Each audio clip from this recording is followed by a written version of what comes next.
Hello everyone, my name is Deepak Kumar और आज हम करेंगे क्लास 9 का एक्सरसाइज 1.4 का क्वेश्चन नंबर 3, जिसमें कह रहा है recall pi is defined as the ratio of the circumference से C of a circle to its diameter से D that is pi equal to C upon में डी।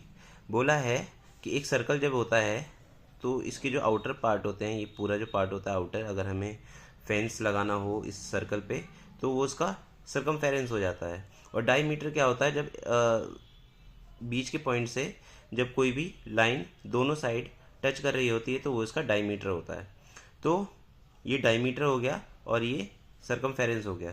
तो क्या कह रहा है कि जो पाई है वो इसके सर्कमफेरेंस अपॉन में इसके डायमीटर के बराबर डिफाइन किया गया है।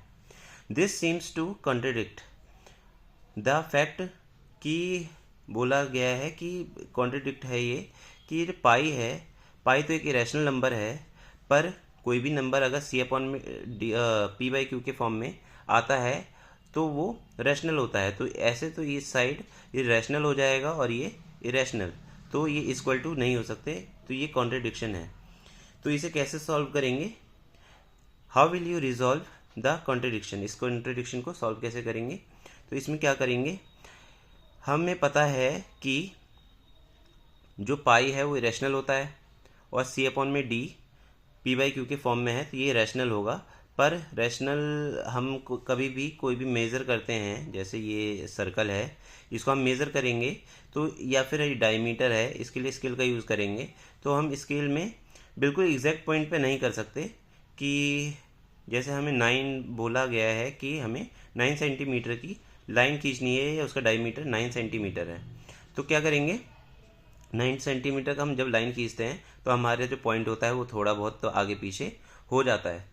तो थोड़ा बहुत आगे पीछे होने की वजह से उसमें पॉइंट में डिफरेंस आ जाता है। हो सकता है कि हम 9.000125 कुछ भी कर दे, या फिर हो सकता है कि हम 8.999 और कुछ भी कर दें। तो ये एक रैशनल नंबर बन सकता है, इसीलिए हमें पता नहीं है कि हो सकता है कि हमारा सर्कमफेरेंस जो है वो ऐसा हम गलत मेज़रमेंट कर दे, या हो सकता है कि हम डायमीटर गलत मेज़र कर दे, या फिर हो सकता है हम दोनों ही गलत मेज़र कर दे। तो ऐसे में क्या होता है कि जब एक रैशनल नंबर डिवाइड होता है एक इरेशनल नंबर से, तब भी इरेशनल नंबर ही आता है जो कि पाई है। और या फिर इरेशनल नंबर अगर रैशनल नंबर से डिवाइड होता है तो भी इरेशनल ही आता है, और या फिर इरेशनल नंबर डिवाइड होता है इरेशनल नंबर से ही, तब भी इरेशनल नंबर ही आता है।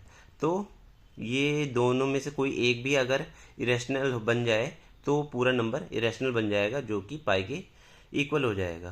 तो यही हमें बताना था कि इरेशनल इस साइड इरेशनल है तो इस साइड रैशनल कैसे हो रहा है। तो इसमें हम ऐसे बता सकते हैं कि हमारा मेज़र जो है कभी भी बिल्कुल परफेक्ट नहीं होता। Thank you.